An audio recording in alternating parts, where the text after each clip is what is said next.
Oke, baik. Selamat pagi. Selamat pagi, Pak. Masih semangat? Masih, Pak. Oke, tadi sudah pada makan? Sudah, Pak. Oke, sekarang saya akan menjelaskan kepada kalian tentang cerita pendek. Oke, siapa nih yang pernah dengar cerita pendek? Angkat tangan. Oke, turunkan, terima kasih. Nah, jadi sekarang saya akan menjelaskan kepada kalian semua bagaimana cara kita menyimak, ya, menyimak dalam arti tentang cerita pendek. Nah, cerita pendek sesuai di layar adalah cerita fiksi yang singkat, biasanya hanya beberapa halaman.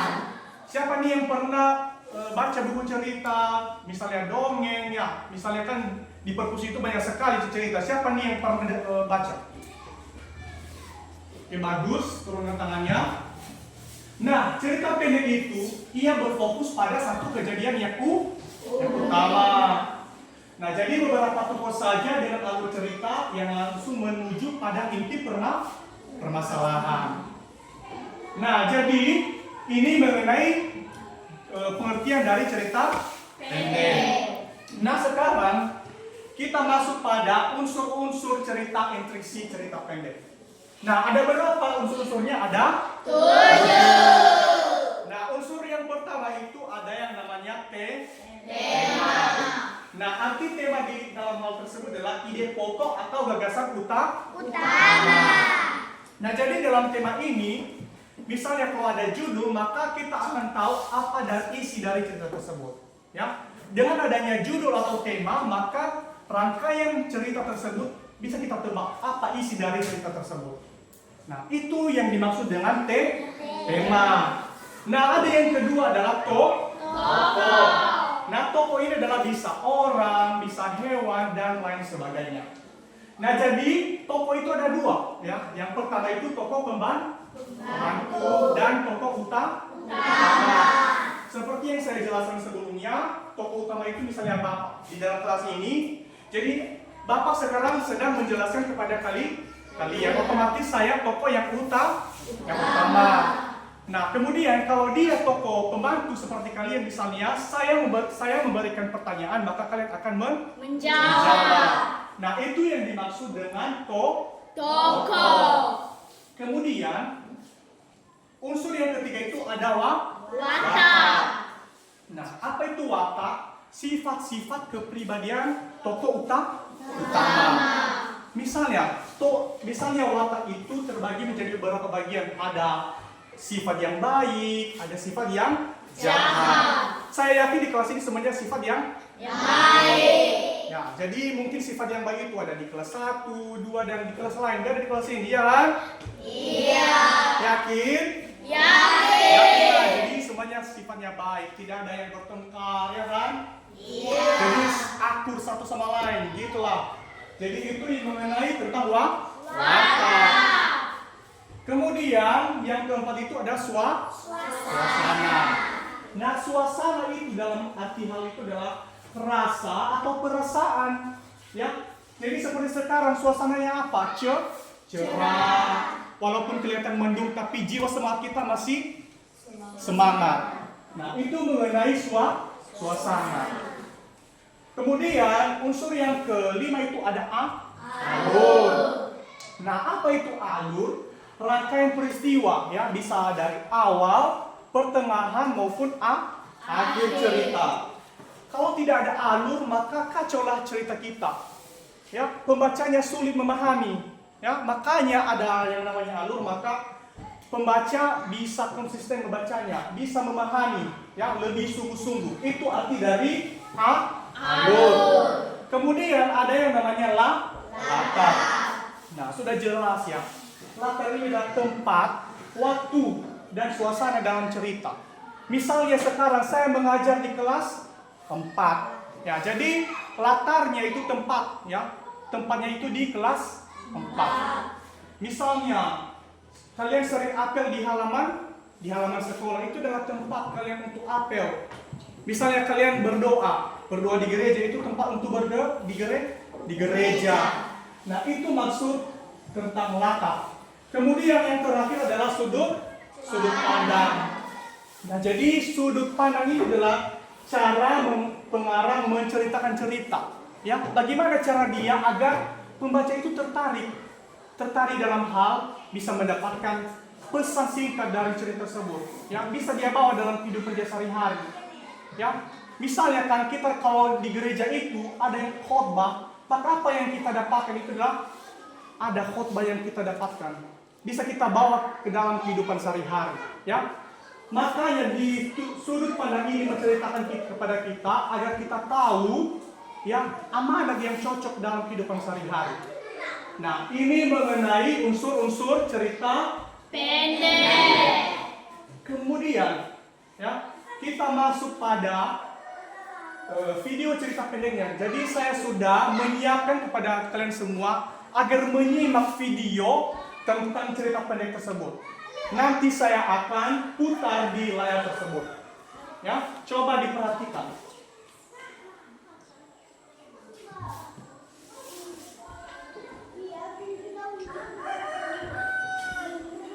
Nah, ini dia videonya.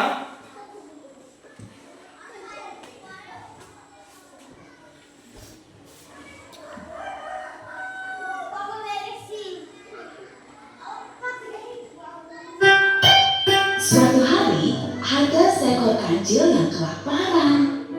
Dia ingin melahap ketimun kesukaannya.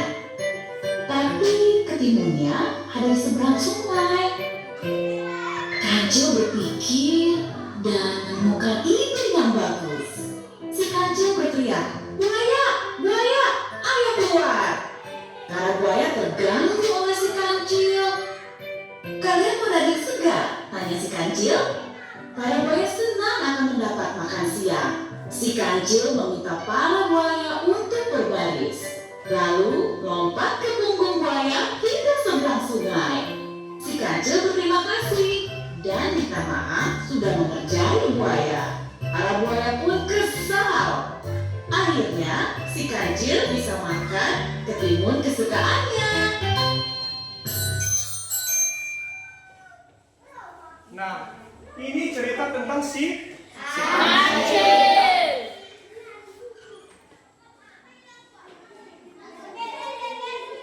Nah, itu tadi tentang videonya. Bagaimana videonya? Menarik bukan? Menarik. Ya.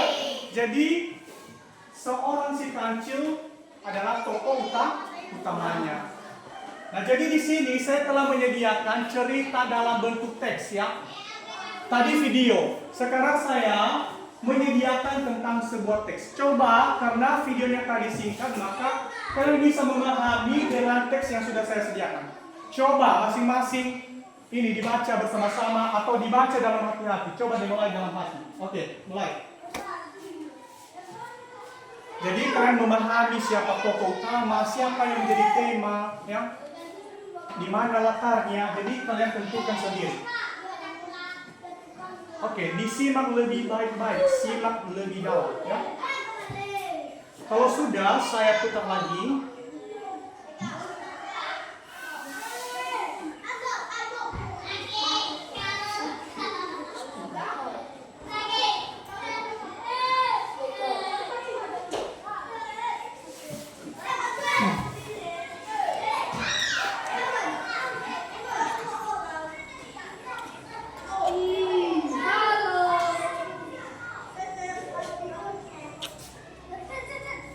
Sudah, saya ada lagi ceritanya.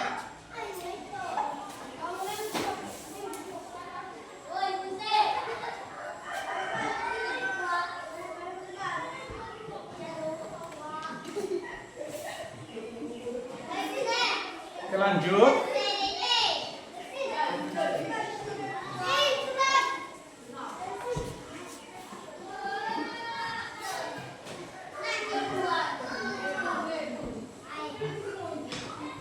Mohon dibaca ya, disimak supaya kalian mendapatkan jawabannya nanti, ya. Apa yang menjadi hasil dari menyimak kalian, ya. Sudah, lanjut yang terakhir. Nah, sekarang kita masuk pada pertanyaan. Nah, jadi ada 5 pertanyaan. Ya, apa pertanyaan yang pertama? Siapa tokoh utama dalam cerita? Yang kedua ada siapa tokoh pembantu dalam cerita? Yang ketiga, apa yang menjadi tema dalam cerita tersebut? Yang keempat, apa yang menjadi latar dalam cerita tersebut? Yang terakhir, bagaimana perasaan tokoh di akhir cerita?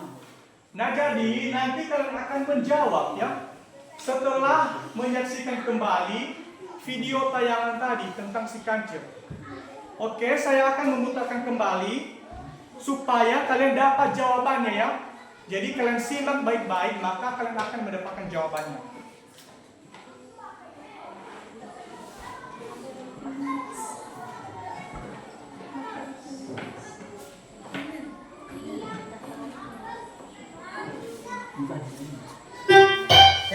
Tapi ketimbunnya ada di seberang sungai. Kancil berpikir seekor kancil yang kelaparan. Dia ingin melahap ketimun kesukaannya. Tapi ketimunnya ada di seberang sungai. Kancil berpikir dan menemukan ide yang bagus. Si kancil berteriak, "Buaya, buaya, ayo keluar!" Para buaya terganggu oleh si kancil. "Kalian mau daging segar?" tanya si kancil. Para buaya senang akan mendapat makan siang. Si kancil meminta para buaya untuk berbaris, lalu lompat ke punggung buaya hingga seberang sungai. Si kancil berterima kasih dan minta maaf sudah mengerjai buaya. Para buaya pun kesal. Akhirnya si kancil bisa makan ketimun kesukaannya.